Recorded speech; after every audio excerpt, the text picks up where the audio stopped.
जयपुर साहित्य सम्मेलन में समाजशास्त्री आशीष नंदी के बयान पर विवाद हो गया है।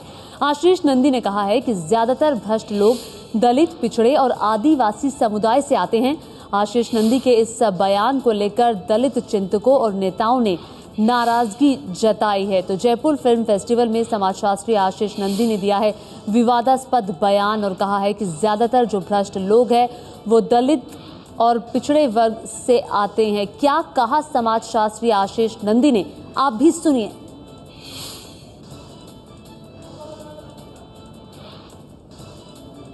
Roughly 1 billion people in this country do, of breaking into and getting their hands on the resources that are available to the 200 million. I'd say a lot of these people do that by subverting the system, which is what we call corruption, which are these man-made rules. How should I put it? Almost vulgar statement on my part. It is a fact that most of the corrupt come from the OBCs and the scheduled castes and now increasingly scheduled tribes. And as long as this is the case, Indian Republic will survive. I want to Indian Republic will survive. And so I give you an example. One of the states with least amount of corruption is the state of West Bengal, when the CPM was there. And I want to propose to you, draw your attention to the fact that in the last 100 years, nobody from the OBCs, the backward classes, and the scheduled castes and the scheduled tribes have come anywhere near power in West Bengal. It is an absolutely clean state. No, sorry. I have to respond to this because I think this is the classical case of This is a classical case of how elite in this India they perceive the downtrodden, the Dalits, the OBCs, and all. I think this is the most bizarre statement I've ever heard in this country. I just can't imagine. The Brahmins and the Thakurs and the upper caste and the upper class in the society which.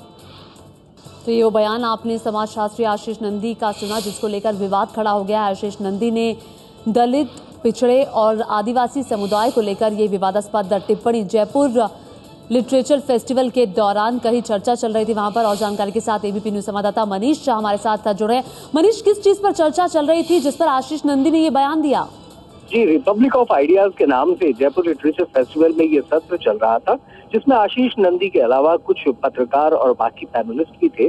और इसी चर्चा के दौरान आशीष नंदी ने साफ तौर पर संकेत दिया अपने बयान से कि जितनी भ्रष्टाचार है उसमें कहीं ना कहीं दलित, पिछड़े और आदिवासी वर्ग के लोगों का ज्यादा संबंध होता है और उसी को लेकर के ये विवाद उपजा है। इस बारे में हमने जयपुर के पुलिस आयुक्त समेत अधिकारियों से बात करने की कोशिश की। उनका कहना है कि वैसे तो ये एक खुला विचार मंच था जिस पर लोग अपने विचार व्यक्त कर रहे थे, लेकिन अगर किसी तरीके की शिकायत लिखित तौर पर पुलिस के पास आती है, चाहे वो SC/ST एक्ट से जुड़ा मामला हो या कुछ इस तरीके की टिप्पणी जो कि अमर्यादित कही जा सकती है, उसे लेकर यदि पुलिस तक कोई मामला पहुंचता है तो निश्चित रूप से कार्रवाई की जाएगी। तो एक बार फिर जयपुर लिटरेचर फेस्टिवल में आशीष नंदी के इस बयान से विवाद खड़ा हो गया है।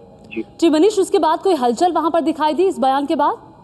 जी, तमाम लेखकों का ये कहना था कि जो वहां पर मौजूद हैं उनका ये कहना था कि इस तरीके की बयानबाजी से निश्चित तौर पर बचा जाना चाहिए, खासतौर पर हर बार जब भी लिटरेचर फेस्टिवल शुरू होता है कोई ना कोई विवाद जुड़ता है। ऐसे में विवादों से बचने के लिए इस तरीके के बयानों पर रोक लगनी चाहिए। खासतौर पर खुद लेखकों और साहित्यकारों को ऐसे अलग अलग बयानों से बचना चाहिए। कुछ इस तरीके की टिप्पणियां यहाँ मौजूद लेखकों और साहित्यकारों की ओर से सुनने को मिल गई।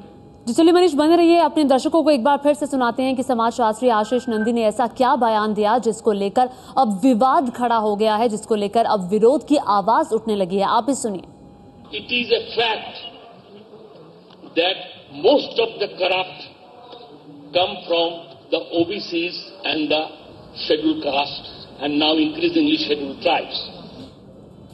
तो आपने सुना आशीष नंदी समाजशास्त्री, उनका बयान, विवादास्पद बयान जो उन्होंने जयपुर लिटरेचर फेस्टिवल के दौरान दिया। किसी मुद्दे को लेकर चर्चा चल रही थी, उसी दौरान आशीष नंदी ने ये बयान दिया, विवादास्पद बयान दिया और कहा कि ज़्यादातर जो भ्रष्टाचारी हैं वो ओबीसी समुदाय से, आदिवासी समुदाय से और दलित समुदाय से आते हैं। इसके बाद विवाद हो गया है। वहीं दलित चिंतक चंद्रभान ने पूछा है कि आशीष नंदी के पास क्या इस तरह का कोई डाटा है? तो क्या इस बात का कोई एविडेंस है, कोई आंकड़ा है, कोई रिसर्च हुआ है, कोई सर्वे हुआ है कि दलित, आदिवासी और ओबीसी ऑफिसर्स ज्यादा करप्ट हैं? अगर ऐसा कोई सर्वे नहीं हुआ है, ऐसा कोई एविडेंस नहीं है, तो आशीष नंदी जी अपने इंटेलेक्चुअल पावर का मिसयूज कर रहे हैं।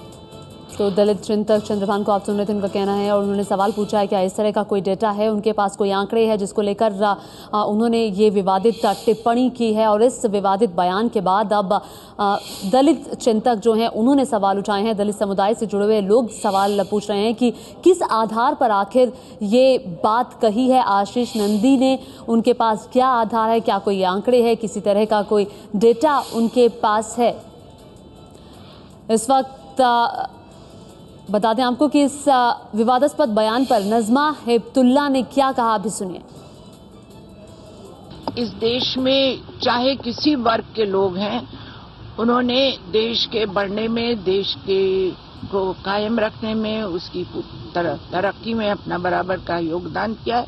और मैं इस तरह से किसी भी वर्ग के खिलाफ कोई बात ना कहना चाहती हूँ तो सवाल ही नहीं पैदा होता, मैं सुनना भी नहीं चाहती, इसलिए कि वो तो हाउस के मेंबर भी थे हमारे राज्यसभा के, जो जिनका जिक्र आप कर रहे हैं। ये गलत बात है। जिस तरह से लोग टेररिज्म को जोड़ देते हैं, कोई मुस्लिम टेररिज्म कहता है, कोई हिंदू टेररिज्म कहता है, एक करप्शन है, टेररिज्म है, आतंकवाद है। ये किसी धर्म, किसी जाति से जुड़े हुए नहीं है, ये सिर्फ गलत लोगों से जुड़े हैं। उनको किसी जाति या धर्म से जोड़ना, मैं समझती हूँ ये बहुत अफसोसनाक बात है। गांधी जी का नाम लेते हैं, और गांधी जी आज जिंदा होते तो वो कभी भी इस बात से खुश नहीं होते, क्योंकि जितना कुछ उन्होंने हमारे दलितों के लिए किया, जो सम्मान था उनके दिल में, वो सम्मान मुझे लगता है अब लोग उस चीज को बराबर मान नहीं रहे हैं।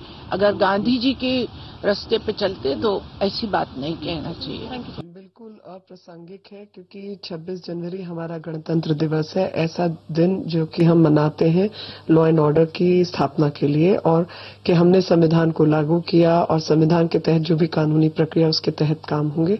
एक ऐसे समय पर, ऐसे मोड़ पर एक हाई ऑफिस राज्यपाल के द्वारा या राज्यपाल महोदय ऐसा बयान दे, वो कहीं ना कहीं बहुत ही अप्रासंगिक है, खास तौर पर जब होम मिनिस्टर ने कुछ ऐसे रिस्पॉन्सिबल स्टेटमेंट्स दिए हैं और तमाम कांग्रेस के नेताओं ने ऐसे रिस्पॉन्सिबल स्टेटमेंट दिए, और उसी इररिस्पॉन्सिबल स्टेटमेंट और नज़मा हेपतुल्ला के बाद मीनाक्षी लेखी ने भी इस बयान की कड़े शब्दों में आलोचना की है और कहा है कि सीधे तौर पर कि ये बयान जो था वो गलत था। आशीष नंदी के इस बयान पर विवाद खड़ा हो गया। इस वक्त दलित चिंतक प्रोफेसर तुलसी राम ने भी इस बयान की निंदा की है, सुनिए उन्होंने क्या कहा। इस बयान का तो सच्चाई से कोई वास्ता नहीं है। यह बात सही है एक सेंस में कि एससी एसटी या ओबीसी कम्युनिटी में भी कुछ लोग निश्चित रूप से भ्रष्ट हैं, लेकिन इसका मतलब ये नहीं है कि भ्रष्टाचार के लिए ओबीसी और एससी एसटी के लोग जिम्मेदार हैं। सच पूछिए तो भ्रष्टाचार जो है वह जाति व्यवस्था की देन है, और भ्रष्टाचार के, चाहे वो किसी भी तरह का भ्रष्टाचार हो, वो चाहे हत्या से संबंधित हो, रेप से संबंधित हो, या कोई भी तरह का भ्रष्टाचार है, इसकी जड़ें जाति व्यवस्था में बहुत गहराई से जुड़ी हुई हैं। और जाति व्यवस्था का मेरे कहने का मतलब यह है कि जाति व्यवस्था के अनुसार जो भारत में अपर कास्ट को या जो सो कॉल्ड उच्च जातियां हैं उनको जो एडवांटेज मिला, इनफैक्ट सदियों से शासन के नजदीक सबसे ज्यादा यही अपर कास्ट के लोग रहे, और जो लोग शासन के नजदीक रहे, इनफैक्ट भ्रष्टाचार जो है उन्हीं लोगों में व्याप्त था, और भ्रष्टाचार का मूल स्रोत जो है यही अपर कास्ट के ही लोग थे, क्योंकि दलित और आदिवासी या पिछड़े वर्ग के लोग कभी भी शासन तंत्र में थे ही नहीं। जयपुर में से लिटरेचर फेस्टिवल चल रहा है, वहाँ एक लेखक आशीष नंदी ने, देखिए मुझे मालूम नहीं है उन्होंने किसने कहा है, क्यों कहा है, लेकिन इस तरीके के बयानात कोई भी अप्रूव नहीं करेगा, ये दुर्भाग्यपूर्ण है। तो कांग्रेस की तरफ से भी इस बयान पर सीधे तौर पर आलोचना हो रही है, वहीं बीजेपी की तरफ से भी इस बयान का कड़ा विरोध हो रहा है। तो हर तरफ विरोध इस बयान का है। आखिर क्या कहा आशीष नंदी ने ऐसा जिसको लेकर सभी इस बयान की कड़े शब्दों में आलोचना कर रहे हैं, सुनिए। It is a fact that most of the corrupt come from the OBCs and the scheduled caste and now increasingly scheduled tribes.